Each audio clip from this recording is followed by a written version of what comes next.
안녕하세요. 사연 읽어주는 남녀입니다. 오늘도 와주셔서 감사드리며 그럼 오늘의 사연 바로 시작하겠습니다. 안녕하세요. 저는 서울 강서구에 사는 30대 직장인 여자입니다.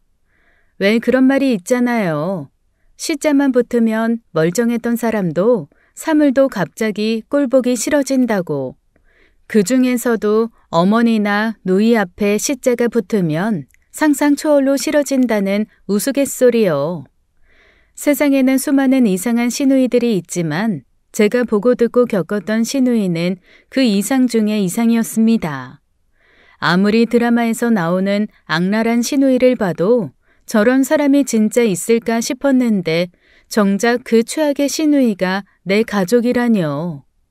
그 환장을 몇 년이나 견디다가 드디어 탈출한 지금 이렇게 글을 쓸 수 있게 됐어요. 지금부터 제가 그 시누이 때문에 겪었던 기막힌 이야기를 하나씩 들려드릴게요. 당시 남편은 출판업 쪽에서 일하는 직장인이었어요. 나이는 저보다 1살 어렸고요. 저는 남편과 만나면서 남편의 부모님 이야기를 자주 들었습니다. 한식당을 운영하셔서 가게 일 때문에 바쁘시지만 그래도 남편을 살뜰하게 챙겨주셨다고요. 남편 위로는 5살 많은 누나가 한 명 있는데요. 처음엔 별로 안 친한가 싶었습니다. 가족 얘기를 즐겁게 하다가도 누나 이야기가 나오면 되게 말을 짧게 끊었거든요. 우리 누나? 친구랑 네일 아트 시합 차렸다고 한 것 같은데. 꽤나 바빠서 그런지 요새는 자주 못 봐. 근데 뭐 남매들이 다 그렇지. 별로 안 친해. 마치 누나 이야기는 하고 싶지 않다는 듯 자연스럽게 화제를 돌리곤 했죠. 저도 그저 남매 간의 적당한 거리감 정도로 생각하며 대수롭지 않게 넘겼어요. 남편 부모님과의 첫인사는 예비 시부모님이 직접 운영하시는 식당에서 했었는데요. 갈비찜부터 귀한 옥돔구이까지 테이블에 차려진 음식은 그야말로 진수성찬이었어요. 아가씨, 반가워요. 아니, 우리 선재가 참하고 좋은 아가씨라고 그렇게 칭찬을 하더라고요. 얘가 이렇게 다른 사람 이야기를 한 적이 없는데 얼마나 좋은 사람인지 내심 궁금했답니다. 그래요. 정말 잘 왔어요. 우리 가게 음식 먹어보고 마음에 들면 앞으로도 종종 와서 밥 먹고 가요. 나는 대환영이야. 예비 남편의 부모님은 한눈에 보기에도 인품이 좋은 분들 같았고 저를 진심으로 환영해 주셨어요. 물론 남편의 누나가 어떤 사람인지 궁금하긴 했지만 바쁘신가 보다 생각하고 넘어갔습니다. 그땐 그게 어떤 신호였는지 전혀 눈치채지 못했던 거죠. 상견례 날 저는 긴장된 마음으로 식당에 도착했습니다. 남편과 저는 결혼 준비를 차근차근 진행 중이었고 양가 어른들께도 인사를 드렸으니 큰 문제는 없으리라 생각했어요. 하지만 신우가 나타나자 제 예감은 산산조각이 났습니다. 제가 살면서 봤던 그 어떤 사람보다 정말 최악으로 상종하기 싫은 인간이었거든요. 당시 저희 가족들은 한정식 코스가 나오는 식당에 막 앉아서 화기애애하게 대화를 나누고 있었는데요. 약속 시간보다 20분이나 늦게 예비 신우가 터벅터벅 식당에 들어왔어요. 몸에 딱 붙는 검정 원피스를 입고 손에는 큼지막한 케이스를 씌운 핸드폰을 들고 있었죠. 그런데 더 놀라운 건 예비 신우의 손톱이었어요. 길이가 장장 5cm는 넘어 보이고 진주알과 큼지막한 보석이 잔뜩 붙어 있었거든요. 저도 모르게 멍하니 바라보고 있는데 예비 신우가 주위를 두리번거리면서 말하더라고요. 엄마, 여기는 비싸기만 비싸고 주차장은 또 왜 이렇게 좁아 터졌대? 주차하는 데만 한 세월 걸렸네. 아, 온 김에 나 핸드폰 충전 좀 해야겠다. 전기라도 끌었어야 덜 억울하지. 윤지야, 오늘은 네 동생 상견례 자리잖니. 우리 가족만 있는 게 아니잖아. 예의를 지켜서 말해주면 좋겠구나. 하지만 신우는 듣는 둥 마는 둥 핸드폰 위에 올려놓고 자리에 앉았습니다. 앉자마자 음식을 젓가락으로 휘휘 쳤더니 혼잣말처럼 투덜대더라고요. 와, 코스 요리라더니 메뉴가 이게 다야? SNS 보니까 요즘 애들은 상견례도 무슨 호텔 한식당에서 하던데 다들 호텔 노래를 부르는 데는 다 이유가 있나 보네. 어허, 사돈 사부인. 저희 첫째가 아직 짝을 못 만나서 이런 자리가 어색해서 그런가 봅니다. 좋은 짝을 만나면 나아지겠죠. 아니 아빠, 별로인 걸 별로라고 말도 못해? 근데 우리 선재가 결혼을 이렇게 빨리 결정한 건 좀 의외네. 만난 지 1년도 안 됐다고 들었는데 뭣도 모르고 너무 급하게 생각한 거 아니야? 누나, 알았으니까 이제 밥 먹자. 오늘 그런 얘기하러 온 자리 아니잖아. 우리 충분히 생각해보고 결정했고 급하게 생각하는 거 아니야. 왜 그런 눈으로 쳐다봐? 다 너 걱정돼서 하는 소리잖아. 결혼이 무슨 손바닥 뒤집는 것처럼 쉽게 결정할 일이 아니니까.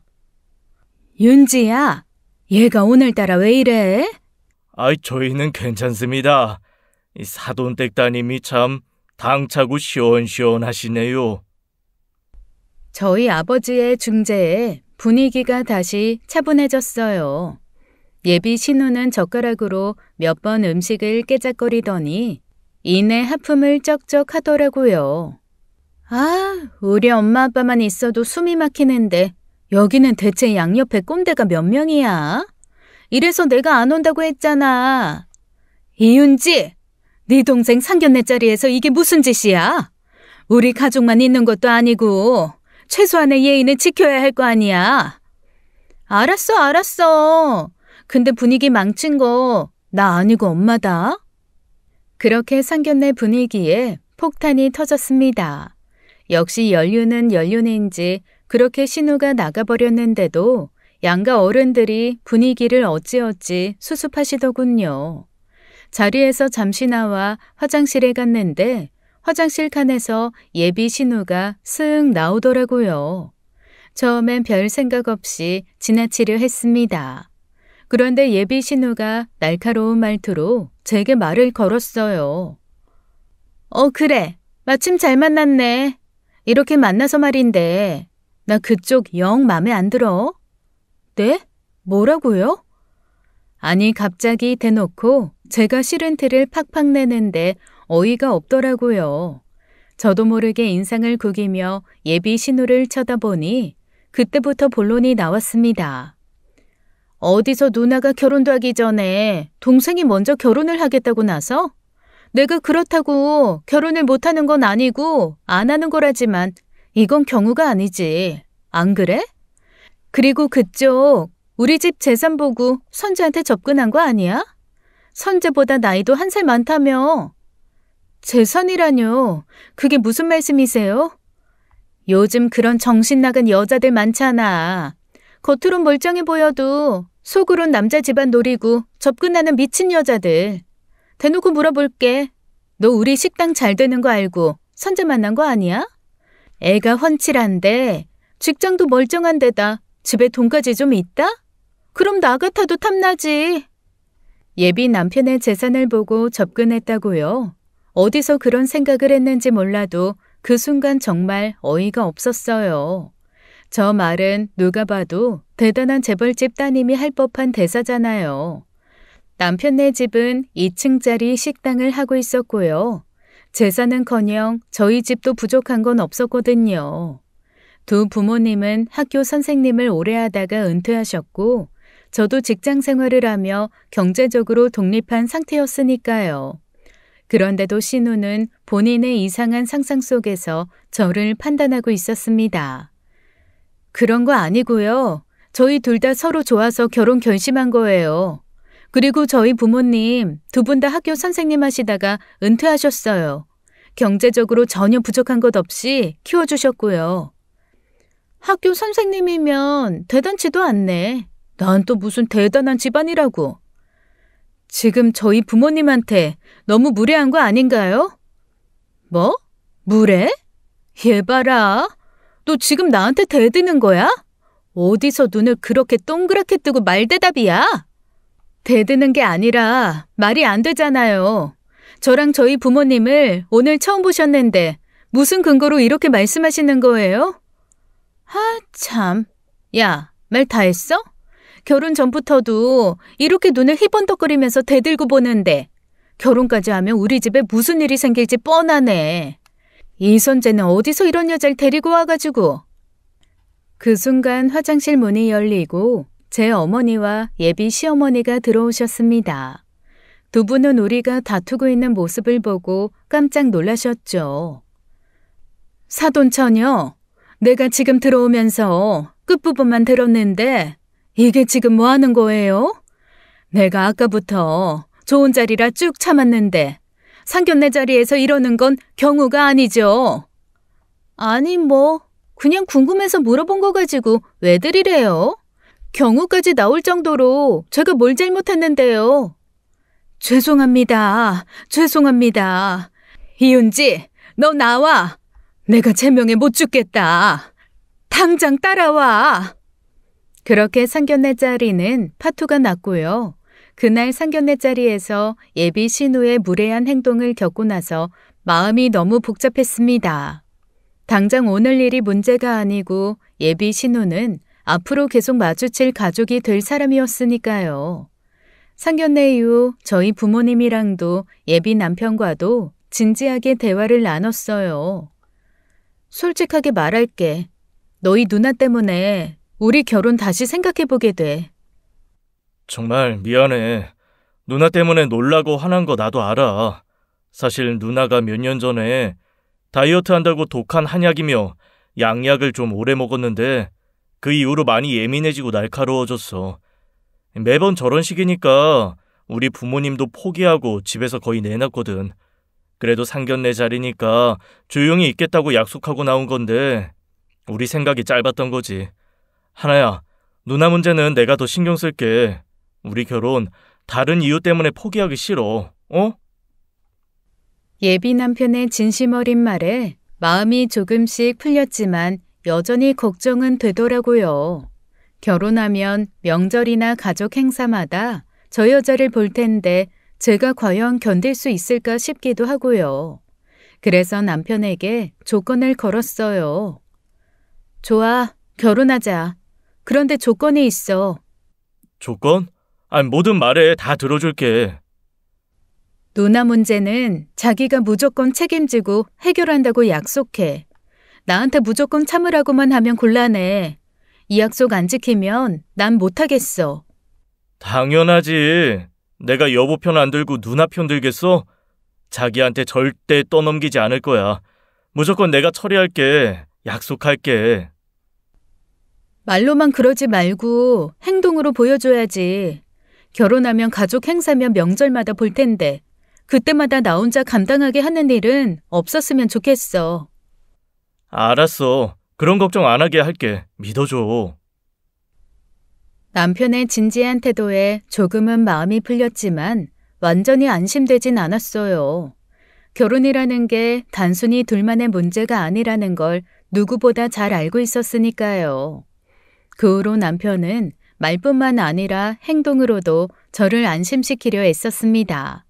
결혼 준비 과정에서도 한복이며 가족 메이크업이며 사소한 일 하나까지 제가 신경 쓰지 않도록 챙겼고 신우와 관련된 문제는 미리 막으려고 노력하는 모습도 보였어요. 결혼 전날 남편은 제 손을 꼭 잡고 속삭였죠. 하나야, 누나가 뭘 하든 걱정하지 마. 내가 다 막을 거니까 너는 우리 행복만 생각하면 돼. 좋아, 그러자. 난 자기 하나 믿고 이 결혼 진행하는 거니까 지금 하는 말 꼭 지켜줘. 그렇게 저는 제 선택에 확신을 갖기로 했습니다. 누구보다 단단한 마음으로 함께라면 어떤 어려움도 넘길 수 있을 거라 믿으면서요. 남편과 제 신혼생활은 말 그대로 행복했어요. 같은 침대에서 잠들고 퇴근하며 함께 맛있는 저녁을 먹는 달달한 시간이 4달 정도 지났을까요?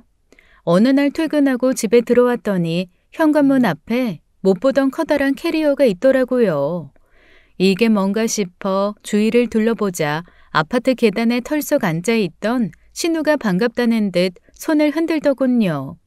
환하게 웃는 신우 얼굴을 보면서 대체 이게 무슨 상황인가 싶어서 뜨악했습니다. 올케, 잘 지냈어? 얼른 문 열어줘. 이놈의 아파트 복도는 난방이 왜 안 되는 거야? 형님, 이게 대체 무슨 일이에요? 이 캐리어는 다 뭐고요? 그런 건 천천히 얘기하고 올케는 퇴근이 왜 이렇게 늦어? 일단 문이나 좀 열어줘. 계속 여기 쭈그려 앉아 있었더니 엉덩이도 차갑고 손발이 다 고와서 죽겠어. 얼른! 아니, 전화를 하시지 그러셨어요. 일단 들어오세요. 됐어. 회사에 있는 거 뻔한데 무슨 전화를 해? 내가 기다리고 말지. 문이나 열어봐 얼른. 신우의 등살에 얼떨결에 현관문을 열었더니 신우는 자기 집처럼 터벅터벅 걸어가서 소파에 눕더라고요. 그때 남편이 퇴근해서 집에 들어오다가 기겁을 했습니다. 누나, 전화도 없이 왜 왔어? 저 큰 짐은 뭐고? 설마 집 나온 거 아니지? 아, 진짜. 너 박수연 알지? 우리 네일샵 사장인데 근처에 방구에서 같이 산다고 했잖아. 우리 샵 손님은 내가 다 끌어오는데 자기 가게 보증금 좀 많이 냈다고 이번에 수익을 6대4로 바꾸던가 아님 나가라잖아. 도저히 못 참겠어서 들이받고 짐 싸서 나왔다니까. 들어보니 동업자이자 룸메이트였던 사장과 대판 싸우고 짐 싸서 나온 모양이었죠. 남편이 한숨을 쉬며 신우의 말을 끊었습니다. 그래서, 근데 짐 싸서 왜 여기로 온 거야? 아니, 내가 나간다고 지르니까 박수연이 그럼 당장 방 빼라고 해서 갈 데가 없잖아. 니네 신혼집이 근처니까 일단 택시 타고 냅다 온 거지. 야, 이선재, 가족 좋다는 얘기가 왜 있겠어? 이럴 때 찾으라고 가족 아니야? 그러면 형님, 마포에 본가로 가셔야 하는 거 아니에요? 아유, 본가는 안 돼. 엄마 아빠한테 이 얘기 들키면 난리나. 우리 아빠 또 꽉 막히고 꼬장꼬장해서 마음 가까우면 네 밥벌이는 알아서 하라고 난리치잖아. 그러지 말고 며칠만 신세 좀 지자. 올케, 나 저기 서재 쓰면 되나? 네? 저희 서재에서 주무신다고요? 아, 근데 저 방은 무슨 골방처럼 너무 좁다. 야, 선재야, 내가 당분간 안방 좀 쓰면 안 되나? 서재는 침대도 없고 나도 잘 때는 있어야 할 거 아니야. 누나 진짜 미쳤어? 말도 없이 신혼집에 마음대로 짐을 싸서 오는 경우가 어딨어? 안방은 무슨 안방이야? 캐리어 들고 지금 당장 나가. 알았어. 그럼 서재에 이불만 깔아줘. 딱 일주일만 있을게. 박수연 그년이 내 목 보증금만 돌려주면 나갈 테니까 그때까지만 좀 봐줘. 그러니까 룸메가 보증금 돌려주기 전까지 여기 눌러 앉겠다고? 우린 그렇게 못해. 누나, 제발 정신 좀 차려. 야, 무섭게 뭘 그렇게 화를 내? 선재, 너 어릴 때 내가 네 수학 숙제도 대신해주고 그랬었잖아. 엄마 없을 때 라면이며 밥이며 꼬박꼬박 차려다 바친 건 기억도 안 나나 보네. 여기 산다는 것도 아니고 며칠만 묵게 해달라는데 남매끼리 이 정도는 갚아줄 수 있는 거 아니야? 형님, 아무리 그래도 여기 공간도 너무 좁고요. 어머님, 아버님께 사실대로 말씀드리시고 들어가시는 게 좋겠어요. 아니, 내가 알아서 한다니까. 다 생각하고 계산해서 움직인 건데 올케가 건방지게 왜 자꾸 간섭이야? 누나, 마지막으로 말할게. 지금 캐리어 들고 마포 집으로 가. 안 되는 건 안 되는 거야. 왜 이렇게 무게를 잡고 그래? 진짜 웃긴다. 평생 놀러 앉는 것도 아니고 딱 일주일만 봐줘. 룸메가 보증금만 돌려주면 나갈 테니까 그때까지만 좀 참아주라, 어? 신우는 막무가내로 자기 주장을 반복하며 물러설 기미를 보이지 않더라고요. 그때 남편과 눈이 마주쳤는데 둘 다 같은 생각을 하고 있는 것 같았어요. 신우가 이대로는 무슨 말을 해도 절대 안 나갈 것 같았거든요. 제가 고개를 끄덕이자 남편은 머리를 쥐어뜯으며 한숨을 내뱉었습니다. 진짜 일주일만 있는 거다. 하루라도 넘기면 그땐 내가 아버지께 다 말씀드릴 거야. 누나가 뭔 짓을 했는지 아버지도 아셔야지. 아, 알았다니까. 둘 다 바쁜데 이참에 내가 집안일도 좀 도와주고 하면 좀 좋겠어? 아무튼 고맙다 선재야. 옳게도. 부부가 마음을 곱게 쓰니까 참 보기 좋네. 뻔뻔한 신우의 목소리에는 고마움이라고는 전혀 없었습니다. 저와 남편은 딱 일주일간의 기한을 정했고요. 그렇게 형님은 신혼집 서재에 짐을 풀었어요. 분명 약속은 딱 일주일이었는데 솔직히 그 안에 무슨 일이 터질지 몰라서 하루하루가 긴장됐습니다.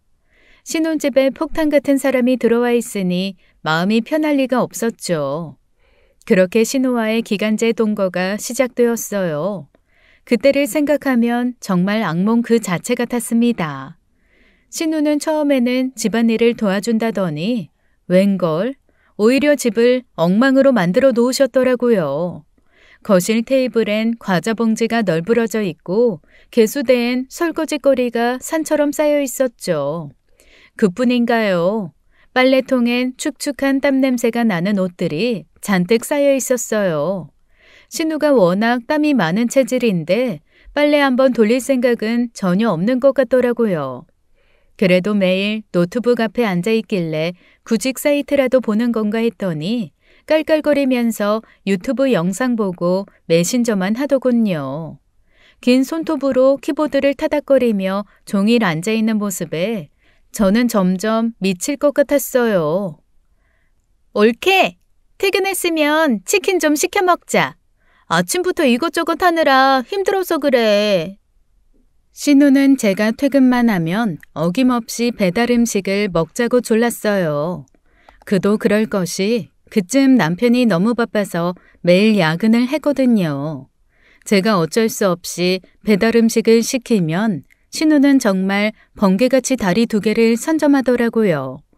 그것도 개눈 감추듯 얼마나 빨리 뜯는지 먹다가도 질려서 젓가락을 내려놓게 되더라고요. 일주일만 참자고 스스로를 다독이며 버텼지만 형님이 토요일 즈음에 태연하게 이러시는 거예요. 사실 아직 룸메가 보증금을 안 줬어. 일주일만 더 있을게.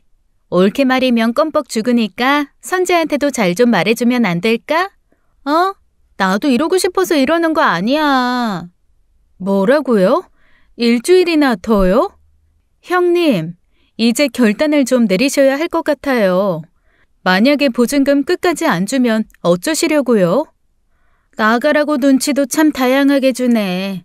알았으니까 족발이나 좀 시켜 먹을까? 토요일인데 맥주도 한잔 하고. 형님, 저희 집은 한 달 식비가 정해져 있어요. 그런데 형님 오신 뒤로 2배가 넘게 나왔어요. 매일 이렇게 배달 음식 먹으면 건강에도 안 좋고요.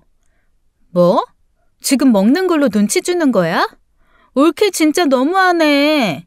나도 지금 상황이 어려우니까 이러는 거잖아. 더 이상은 안 되겠다 싶어서 차분히 준비했던 사진들을 꺼내들었습니다. 형님이 어질러 놓은 거실, 쌓여있는 설거지, 아이스크림을 러그 위에 쏟고 낮잠 자고 있는 신우까지 찍어둔 사진들이었죠. 형님, 이거 보실래요? 사진 잘 나왔죠? 마침 이번 주가 아버님 생신이신데 가서 보여드리면 어떨까요? 형님이 신혼집에서 어떤 모습으로 지내고 있는지 한번 보셔야겠어요. 이것 봐라. 너 지금 몰래 사진 찍어서 나 협박하는 거야? 어디서 감히 버릇없이 신우이한테 협박을 하고 들어? 네, 협박이에요. 신혼집에 들어와서 이러고 있는 형님이랑 형님 나가라고 증거 남기는 저랑 누가 더 나쁜 사람으로 보일 것 같으세요? 어머님, 아버님이 이 사진 보시면 형님에게 뭐라고 하실지 생각해보세요. 아, 알았어. 일주일만 채우고 진짜 나갈게. 됐지? 아, 진짜 쪼잔하게 굴긴. 그 뒤로는 그래도 최소한 쓰레기는 쓰레기통에 넣고 치우는 척이라도 하더라고요. 부모님 무서운 줄은 아는 게 그나마 다행이라면 다행이었죠. 그렇게 참을인 자를 300번 정도 그린 지 일주일이 더 지났습니다. 퇴근하고 집에 들어오니 남편이 신우랑 거실에서 대판 싸우고 있는 거예요. 누나, 이제 그만 나가. 더 이상은 못 참겠어. 퇴근해서 집에 오면 한숨부터 나와. 집에 오면 좀 쉬고 싶은데 이게 집인지 쓰레기장인지 구분이 안 간다고. 뭐? 나가라고? 지금 내 상황이 어떤지 알면서 어떻게 이렇게 야박하게 굴어? 그렇게 말한 지 지금 며칠째인지 알아? 나 이제 더 이상 누나랑 싸우기도 싫어. 하나도 말은 안 하지만 엄청 불편할 거고 다음 주 중으로 방 비워줘. 나 못 나가. 뭐? 못 나간다니 그런 말이 어딨어? 나 임신했단 말이야. 아기 가졌다고. 뭐라고? 임신? 아, 그러니까 누나가 지금 애를 가졌다고? 그래, 임신. 그저께 병원 다녀왔는데 16주 차래. 홀몸도 아닌 사람한테 이러면 안 되는 거 아니야? 순간 거실의 공기가 싸늘하게 얼어붙었습니다. 남자친구도 없는 신우가 임신이라뇨. 저는 당황해 눈만 깜빡이었고 남편도 말문이 막혔는지 멍하니 신우를 쳐다보기만 했습니다. 문득 신우가 집에서 벙벙한 원피스를 입고 다니던 장면이 생각났어요. 예전보다 살이 많이 쪘구나 생각은 했는데 그때만 해도 배달 음식을 너무 잘 먹어서 살이 붙었나 했죠. 저희 부부가 입을 떡 벌리고 굳어있자 신우는 방에 들어가더니 웬 초음파 사진을 들고 나오더라고요. 사진은 저번 주 날짜였습니다. 보여? 애기 초음파 사진이야. 그러니까 나 당분간만 이 집에서 지내게 해줘. 배도 불러오는데 어딜 가라는 거야.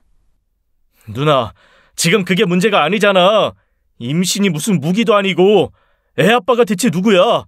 애 생각해서라도 빨리 부모님께 말씀드리고 식 올리든가 해야지. 애 아빠가 중요해? 애 엄마가 난데. 상황 좀 정리되면 소개해 줄 테니까 조금만 기다려봐.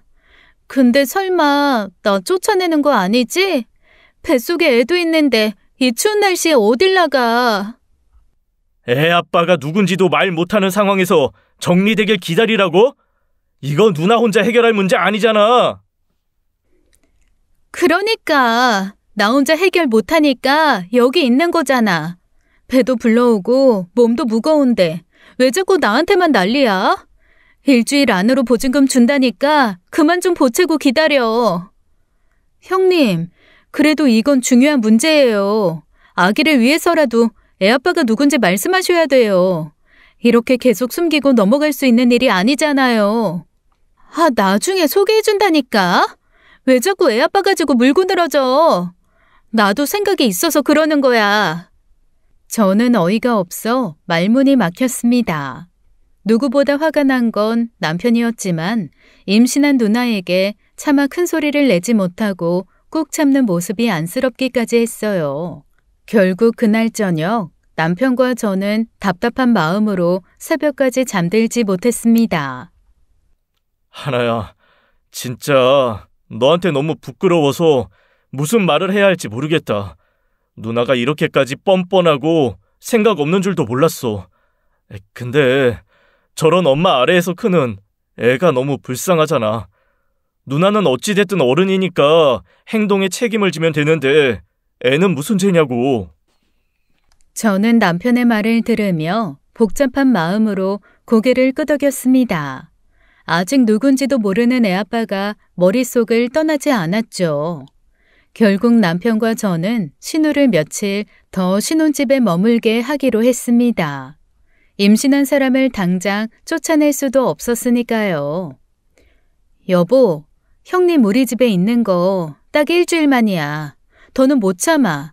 나도 사람인데 이 상황에서 더 버틸 자신 없어. 일주일 후에도 정리 안 되면 그땐 내가 아버님께 말씀드릴 거야. 그땐 내가 아버지한테 직접 말할 테니까 걱정 마.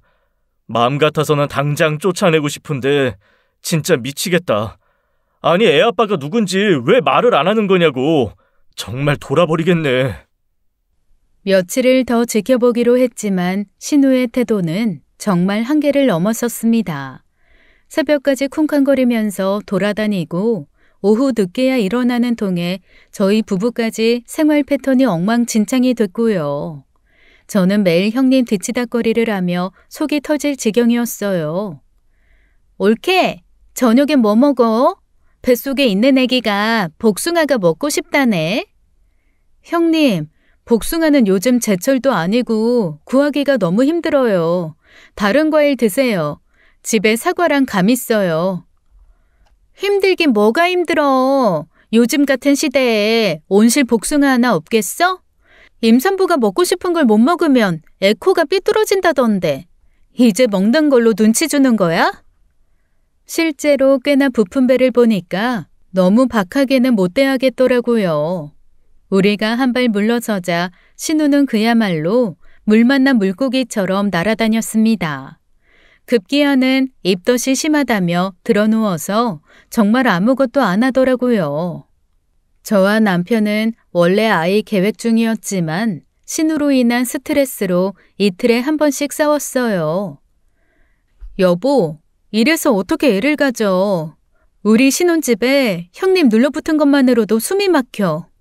이제 진짜 손도 까딱 안 하고 누워만 계시잖아. 차라리 보증금 좀 빌려주고 내보내면 어때?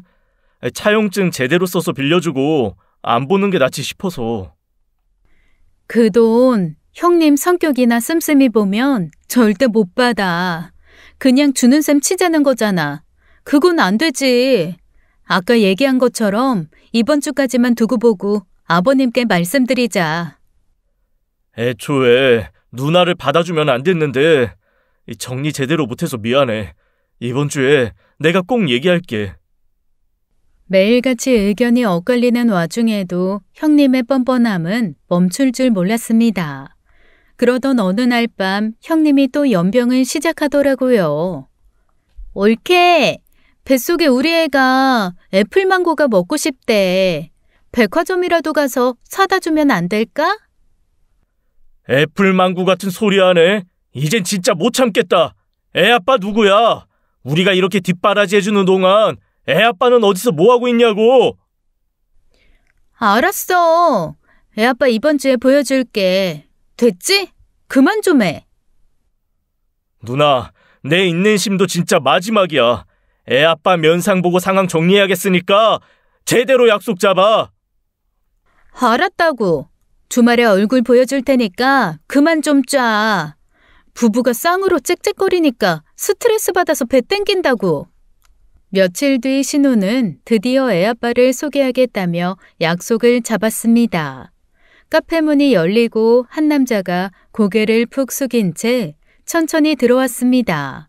그런데 남편이 그 남자를 보자마자 깜짝 놀라서 벌떡 일어나더라고요. 어? 박상훈, 네가 여기 웬일이냐? 상훈이라고 불린 남자는 고개를 들지 못한 채 어색하게 미소를 지으며 작은 목소리로 말했습니다. 아이, 선재야, 미안하다. 널 똑바로 쳐다볼 낯이 없네.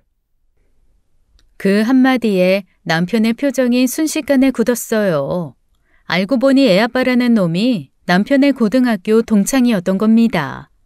남편 고등학생 시절에 집으로 자주 놀러와서 신우랑 같이 영화도 보고 밥도 자주 먹었다나요. 모든 걸 눈치챈 남편은 벌떡 일어나더니 곧장 상훈 씨에게 다가가 멱살을 잡았어요. 야, 이 박상훈, 이 정신 나간 미친 새끼가 우리 누나한테 이게 무슨 짓이야? 이런 일이 있으면 진작 나한테라도 얘기해서 수습을 해야지. 애 아빠라는 새끼가 수습도 안 하고 쏙 빠져 있다는 게 말이 돼? 미안하다. 나도 누나한테 오랜만에 연락 와서 최근에 알았고 생각지도 못했던 일이라서 마음 정리할 시간이 필요했어. 뭐? 생각지도 못해? 마음을 정리할 시간이 필요해? 야, 이 새끼야. 이건 순서가 잘못돼도 한참 잘못됐잖아.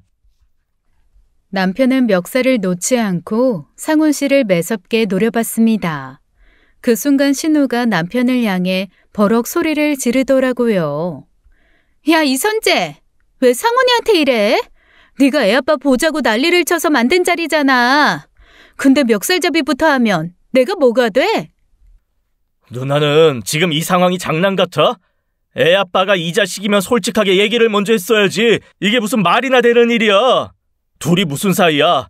고등학교 졸업하고 우리 집에 온 적 없는데 어떻게 다시 만난 거냐고. 무슨 사이긴 애아빠랑 애엄마 사이지. 상훈이가 다 책임진대. 다 큰 어른들이 서로 좋아서 애가 졌다는데 내가 너한테 뭘 더 해명을 해야 돼? 누나랑 더 이상 할 말 없고. 야, 박상훈, 너 우리 집에 뻔질나게 드나들던 게 이러려고 온 거였냐? 20년을 넘고 알고 지낸 사이인데 네가 우리 누나랑 어떻게 이렇게 뒤통수를 칠 수 있어? 아이, 선재야, 진정 좀 해라. 누나 임신 중이잖아. 우선 누나부터 집에 보내고 얘기하자. 부탁이다.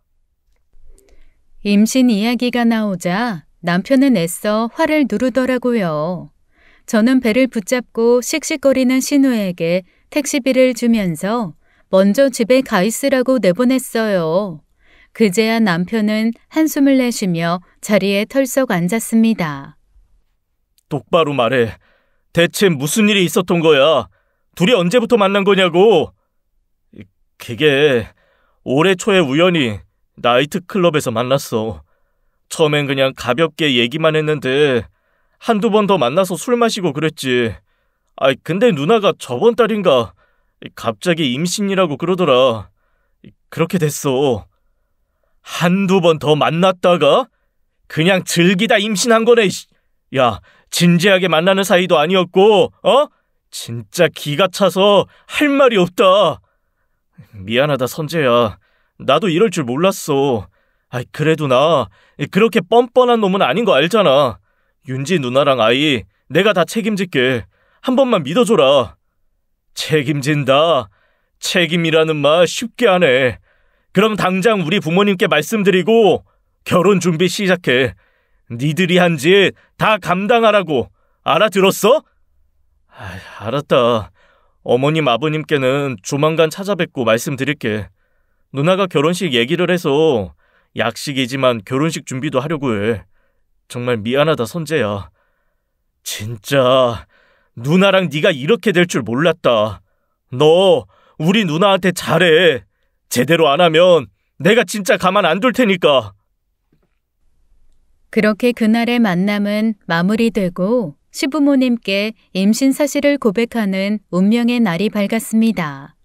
저와 남편 그리고 신우와 상훈 씨는 같은 차를 타고 시댁으로 향했어요. 먼저 저희 부부와 신우가 설명을 드린 후에 상황이 정리되면 상훈 씨를 부르기로 미리 입을 모았습니다. 시부모님은 영문도 모르고 오랜만에 다 같이 모였다고 좋아하시면서 과일이나 빵을 내오시더라고요. 묵묵히 있던 남편이 이윽고 입을 열었습니다. 아버지, 어머니, 누나가 드릴 말씀이 있다고 해서 왔어요. 그래, 아까부터 너희 표정이 안 좋아서 무슨 일이 있나 했다. 웬일로 같이 오는가도 싶고. 대체 무슨 일이길래 그래? 신우는 애꿎은 손톱을 뜯으며 눈치를 보다가 마침내 작게 입을 열었습니다. 엄마, 아빠, 저 사실 임신했어요. 16주예요. 아들이고요. 뭐라고? 임신? 이게 무슨 일이야? 애 아빠가 누구야? 어떤 정신 나간 새끼가 결혼도 안 한 처녀를 임신을 시켜? 아빠, 상훈이가 다 책임진다고 했어요. 결혼 준비해서 결혼식도 올리기로 했고요. 너무 화내지 마세요. 책임? 책임이라니? 네가 나이가 적어. 40이 내일 모레인 말만한 처녀가 시집도 가기 전에 애를 뵙는 게 맞냐는 말이다. 상훈이라는 놈이 애 아빠라고. 그 놈이 누구야? 아버지, 제 고등학교 친구 기억나세요? 동교동 살던 자동차 회사 들어간 상훈이요. 상훈이가 애 아빠고요. 얘기 끝났습니다. 누나랑 결혼하겠다고 했고 자기가 다 책임지겠답니다. 그게 무슨 정신 나간 소리냐? 윤지가 네 친구 놈 상훈이 애를 가졌다고? 이런 미친놈! 시아버지는 참다 못해 손바닥으로 탁자를 세게 내리쳤습니다. 그때 가슴을 부여잡고 숨을 고르던 시어머니가 입을 여시더군요. 손자아버지, 이왕 이렇게 된 거 차라리 잘된 일이라고 생각합시다. 윤지도 이제 나이도 있고 뱃속에 애도 있다는데 이렇게 된 거 얼른 결혼해야죠. 그리고 상훈이도 우리가 아는 아이고. 잘 됐다고? 이게 잘 된 거냐? 결혼만 시키면 다야. 애가 이렇게 식도 올리기 전에 배부터 불렀는데 청첩장 돌리면서는 뭐라고 할 거야? 이래서는 식장에서 얼굴이나 들고 다니겠냐고? 상훈이 그 자식 어딨어? 사내 새끼가 일을 벌였으면 책임을 져야지. 당장 들어오라고 그래? 시아버지의 고함에 온 집안이 뒤숭숭한 가운데 남편이 현관문을 열었습니다. 그리고 한눈에 봐도 긴장한 기색이 역력한 상훈 씨가 들어왔어요. 시아버지가 어찌나 화가 나셨는지 제가 다 오금이 저리더라고요. 아버님, 죄송합니다. 모든 게 제 잘못입니다. 상훈 씨의 말이 끝나기도 전에 시아버지가 벌떡 일어나더니 손을 휘둘렀습니다.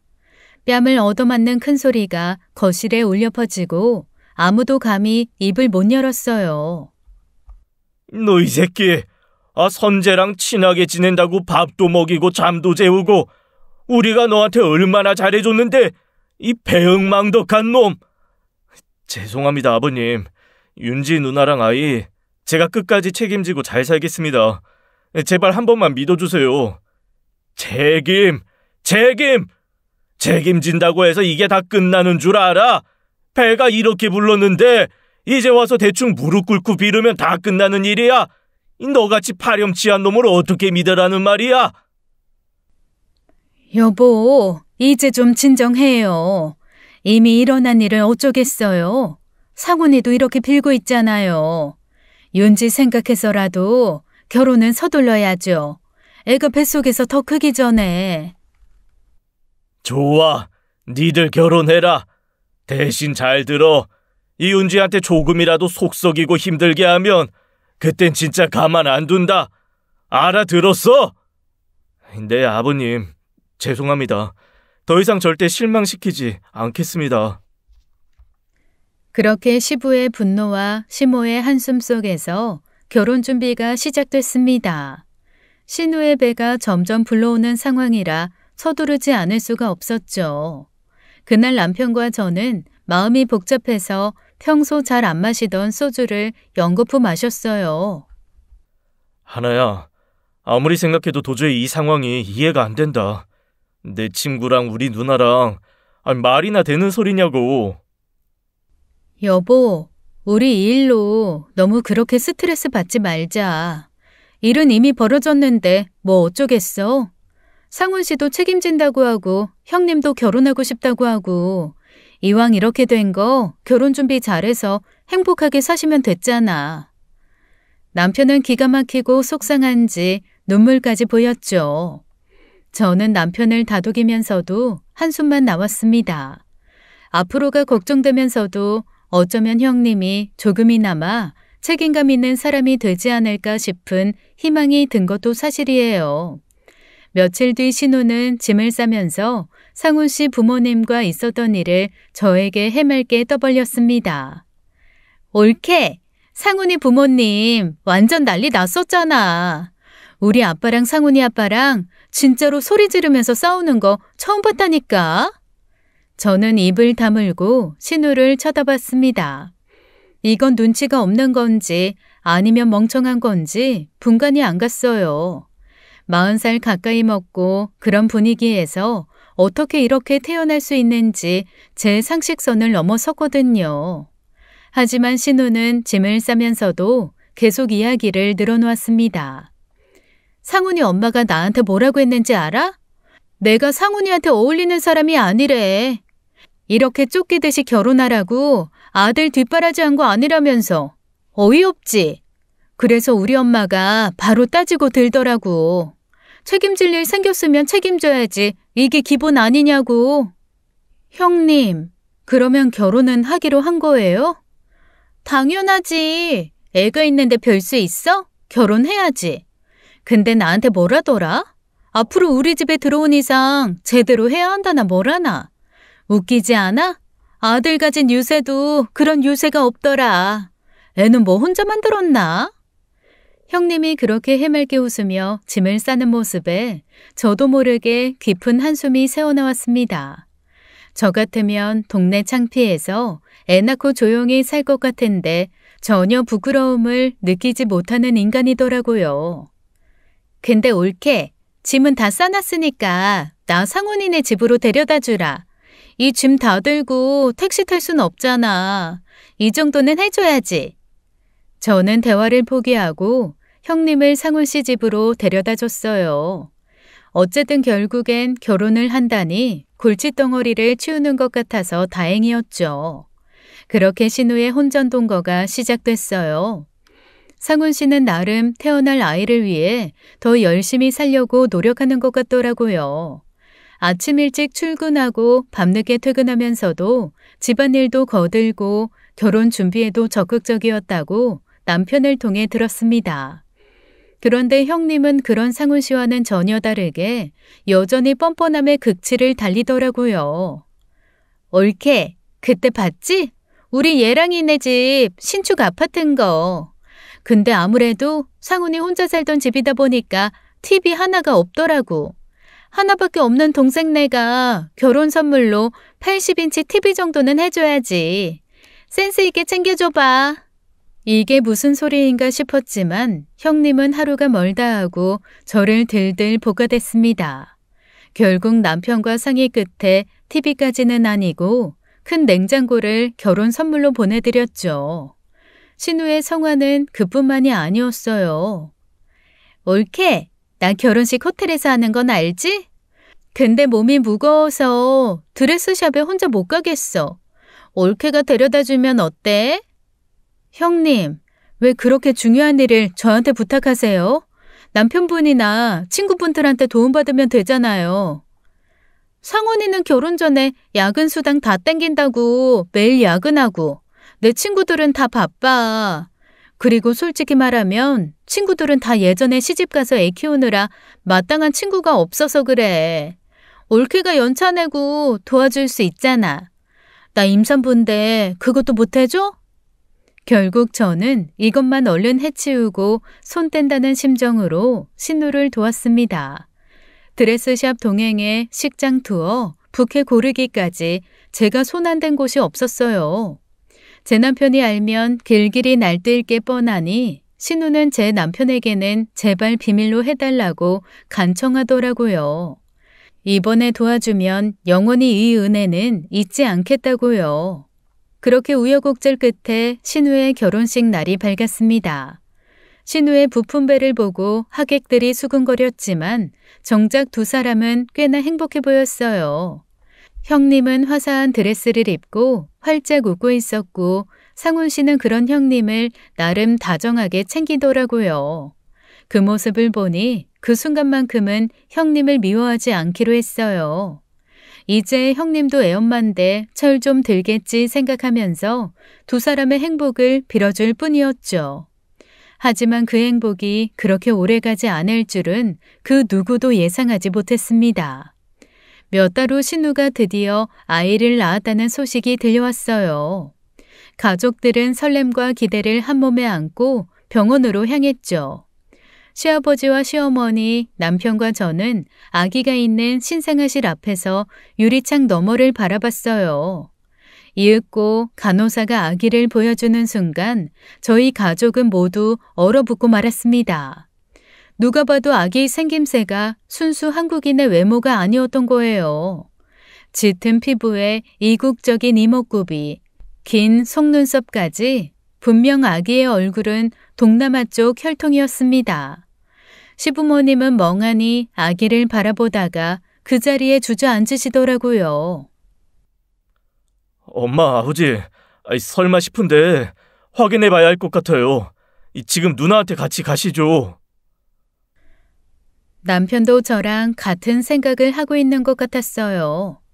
저희 가족들은 찬물을 한 잔씩 들이키고 신우의 병실로 찾아갔습니다. 병실로 가는 짧은 거리에도 시어머님이 비틀거리시는데 쓰러지시는 건 아닌지 걱정될 지경이었죠. 문을 열고 들어가자 신우는 환자복 차림으로 침대에 기대 앉아 있었습니다. 병실에 있어야 할 상훈 씨는 어디에도 보이지 않더군요. 누나, 우리 지금 애 얼굴 보고 왔어. 나도 이런 말하기 너무 싫은데 진짜 상훈이 아기 맞아? 그게 막 애 낳은 산모한테 할 소리야? 상훈이가 눈도 크고 얼굴도 까무잡잡하고 좀 동남아스럽게 생겼잖아.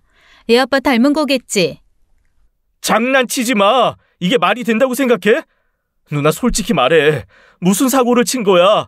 진짜 미친 거야? 그때 병실 문 앞으로 발소리가 들리더니 신우의 시부모님이 지나쳐갔습니다. 두 분 망치로 머리를 한 대 맞은 것 같은 표정이었어요. 아마 신생아실에서 아기의 얼굴을 본 건 아닐까 싶었죠. 그때 신우의 핸드폰이 요란하게 울리더라고요. 어머님 세 글자를 보고 남편이 핸드폰을 낚아채더니 직접 전화를 받았어요. 한참 동안 남편은 상대방의 말을 묵묵히 들으며 점점 굳은 표정이 되어갔습니다. 그리고 전화를 끊자마자 핸드폰을 테이블 위에 내려놓으며 차갑게 말하더군요. 사돈 어른께서 친자 검사 당장에서 결과지 보여달라셔. 결과 나오면 집으로 오시겠다고. 친자 검사라니. 신우의 시부모님이 강경책을 쓴 겁니다. 그 말을 들은 신우는 손을 미친 듯이 내저으며 고함을 치더라고요. 친자 검사라니? 말도 안 돼. 이건 믿음의 문제 아니야? 내가 왜 이렇게 치욕스러운 의심을 받아야 돼? 상훈이 애가 아니면 뭐 내가 성모 마리아도 아니고 혼자 애를 가졌다는 거야? 이은지, 그만해. 언제까지 이렇게 애처럼 굴 거야? 네가 떳떳하면 당장 검사해서 검사지 보여주고 그때 가서 저쪽한테 사과받아도 늦지 않다. 오늘 당장 검사해라. 아빠, 대체 왜 이렇게까지 해야 돼요? 우리 상훈이 애가 분명 맞아요. 가족이면 저를 믿어주셔야죠. 가족이면 믿어야 한다고? 네가 지금 무슨 소리를 하는지 알긴 하는 거냐? 네 말이 맞으면 당당히 검사해서 보여주면 될 거 아니야? 이렇게까지도 말하는데도 검사를 못하겠다는 건 뭐야? 믿음이고 자시고 너 스스로 의심받을 행동을 했으니 네가 책임져야지. 오늘 당장 검사해서 결과 가져와. 그것도 싫으면 네 엄마랑 나는 이 일에서 손 뗄 테니까 그렇게 알아라. 매서운 아버님의 호령에 신우는 눈물을 훔치더니 마지못해 고개를 끄덕이더군요. 알았어. 검사하면 되잖아요. 나중에 결과 나오고 나면 다들 우리 애기한테 사과하게 될 거야. 시부모건 뭐건 우리 아기 앞에서 무릎 꿇게 할 거라고.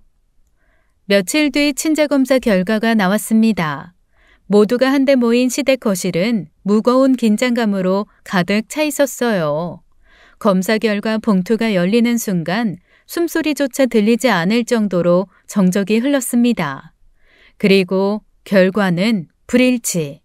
거실 공기는 금방이라도 폭발할 것 같은 화산처럼 뜨거워졌어요. 신우의 시부모님은 순간적으로 얼굴이 새빨개지더니 벌떡 일어나더군요. 이봐요, 이 정신 나간 집구석은 딸 자식을 어떻게 키우길래 이따위 악질 사기를 치는 겁니까?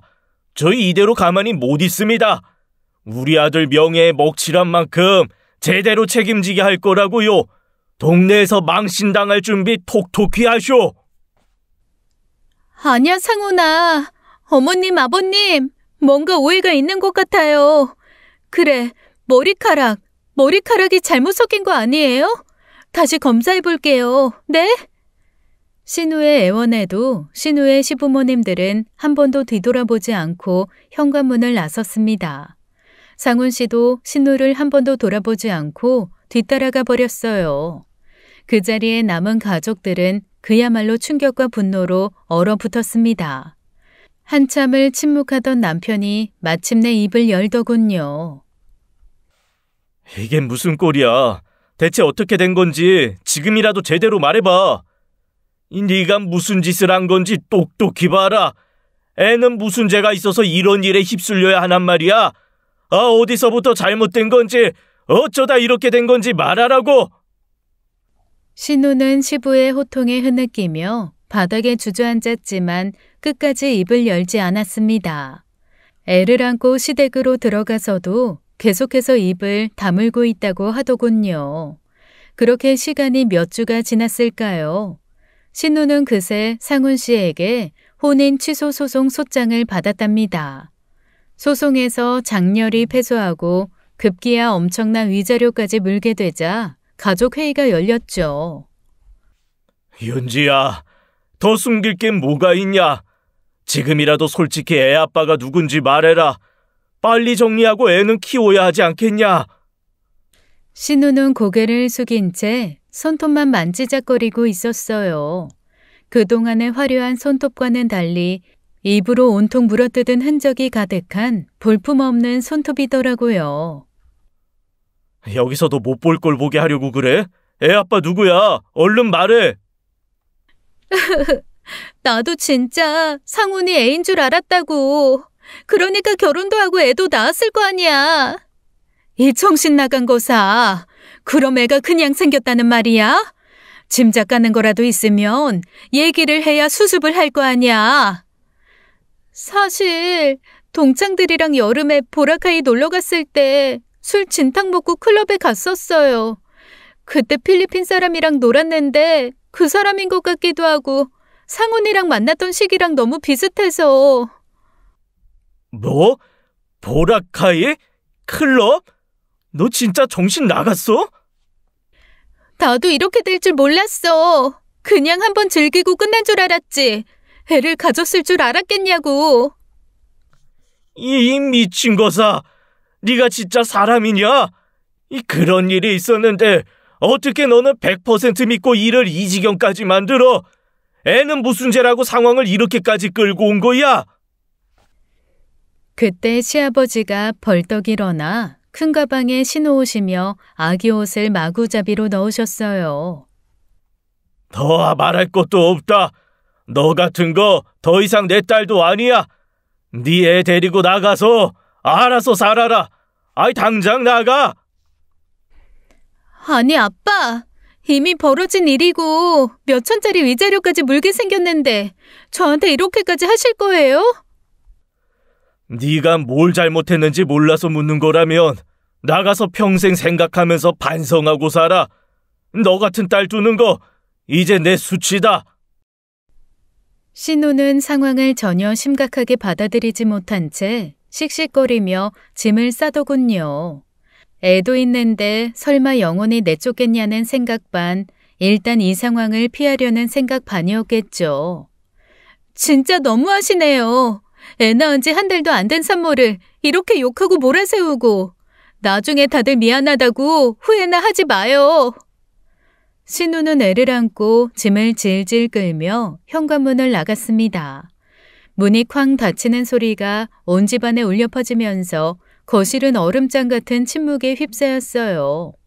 그때 시어머니가 눈물이 그렁그렁한 눈으로 제 손을 덥석 잡으셨습니다. 하나야, 아가, 정말 미안하다. 너한테 창피하고 미안해서 고개를 들 수가 없어. 이제 우리 집 자식은 선재 하나뿐이라고 생각하고 살기로 했다.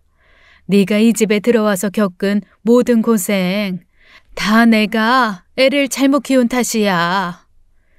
그 말에 저는 가슴이 미어지는 것 같았습니다. 이렇게 인품 좋은 부모님 아래서 어떻게 저렇게 망나니 같은 딸이 나왔나 싶었죠. 어머님, 아버님, 두 분께서 저한테 미안해하실 일은 없어요. 형님이 책임질 일을 왜 두 분이 짊어지세요? 그냥 저희끼리 서로 보듬으면서 행복하게 살면 돼요. 남편과 저는 그날 이후로 신우와 완전히 인연을 끊었습니다.